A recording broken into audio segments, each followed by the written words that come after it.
You can make a difference. By becoming a supporter of our channel, you not only help us thrive, but also become an active part of our community. The link to join us is in the description.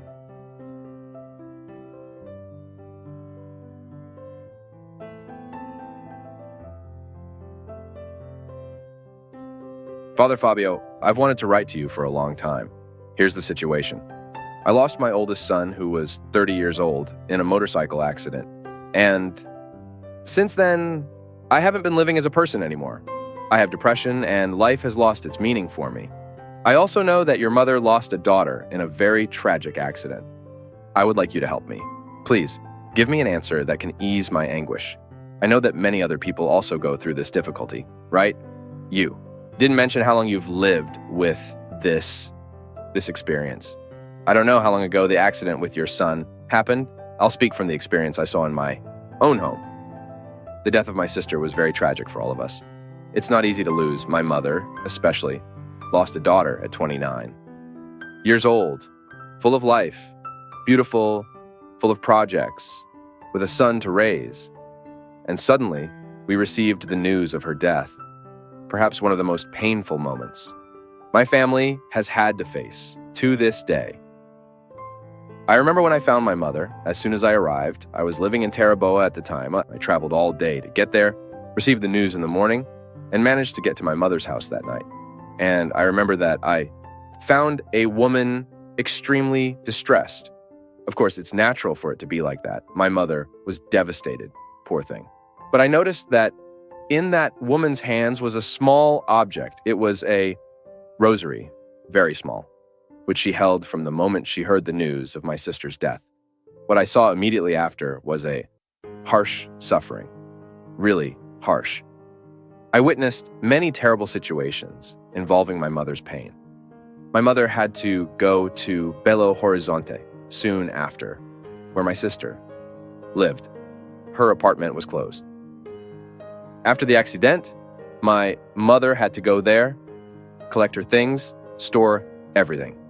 And I realized that watching my mother face all that, I discovered something. No one dies all at once. The accident happens one day, and for a long time, we have to give ourselves this news. I saw this in myself too. And what did I experience from this pain? That when we lose someone in such a tragic way, we need to give ourselves this news every day. Because interestingly, it's not that it hurts more or less, it's that we are less prepared, right? If you follow a person's illness, you follow that process. There comes a time when the family almost wishes that person would stop suffering. But not in this case.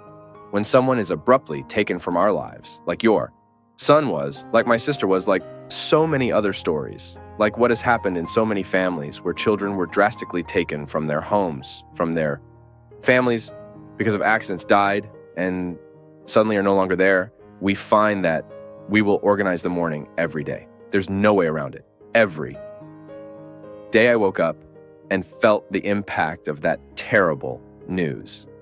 Sometimes I woke up in the middle of the night.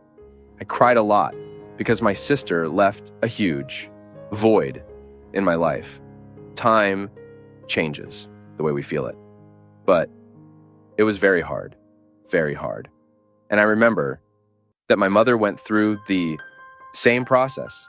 She talked about the struggle it was for her to face that house without my sister's presence, to live through that painful process of going to the apartment where she lived, organizing her things, arranging everything so that life could go on.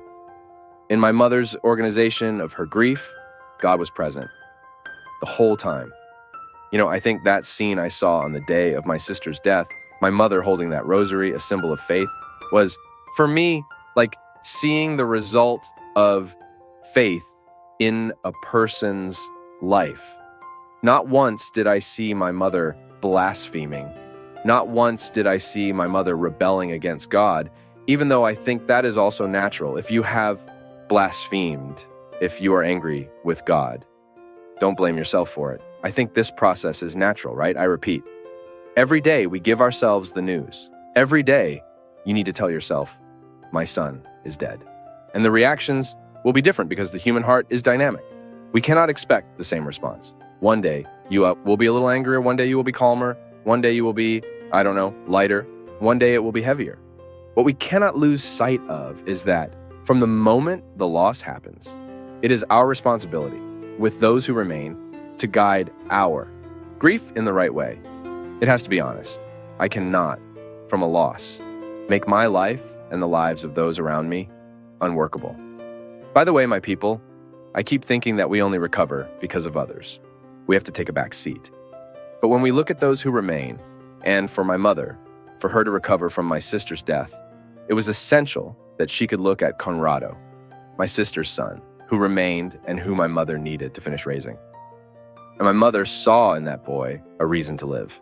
So we need to discover what the other left us, what my son left me. That can be a starting point for my recovery.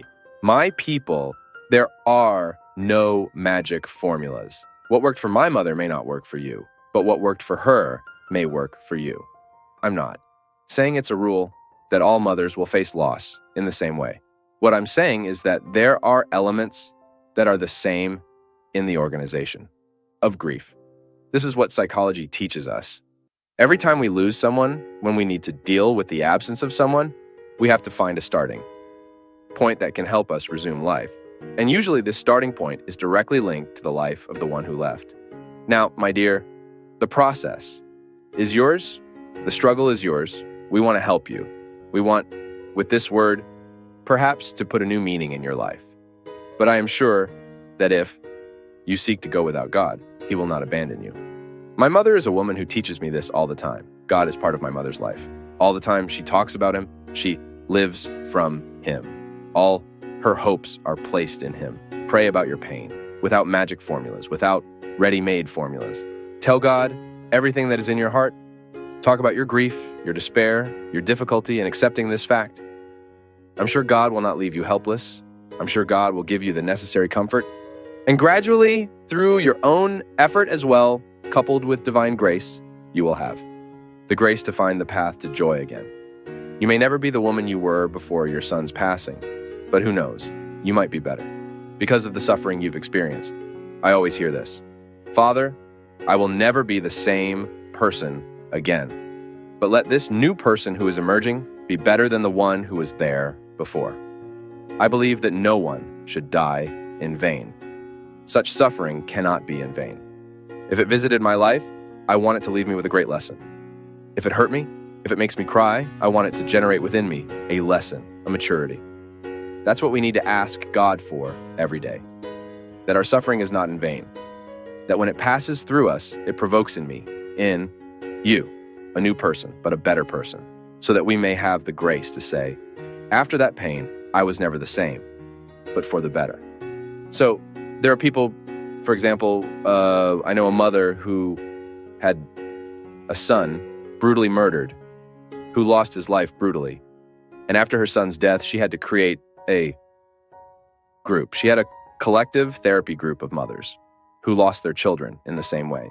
Of course, well managed, these groups do a lot of good because we know that every time we have the opportunity to share our pain with someone who experiences similar pain, we feel more understood.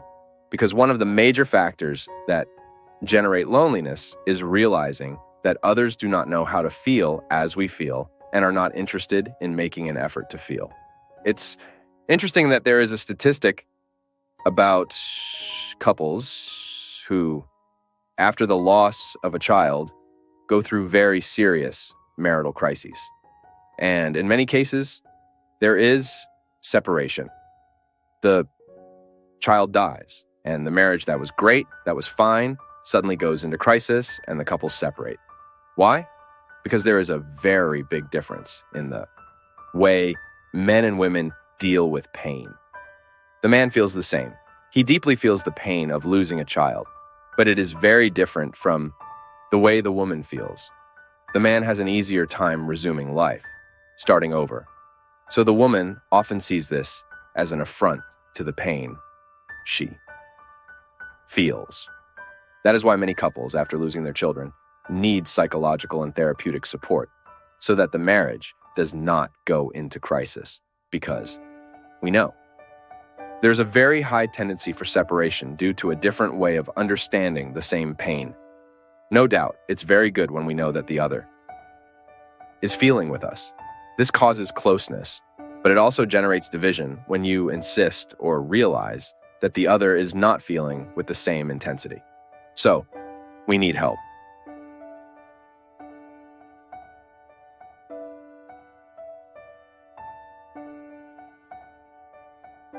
Thank you for joining us on this enlightening journey at Path of Faith. Don't forget to leave your thoughts in the comments below. Give us a thumbs up if you enjoyed the video, share it with your loved ones, and subscribe to our channel for more inspiring content like this.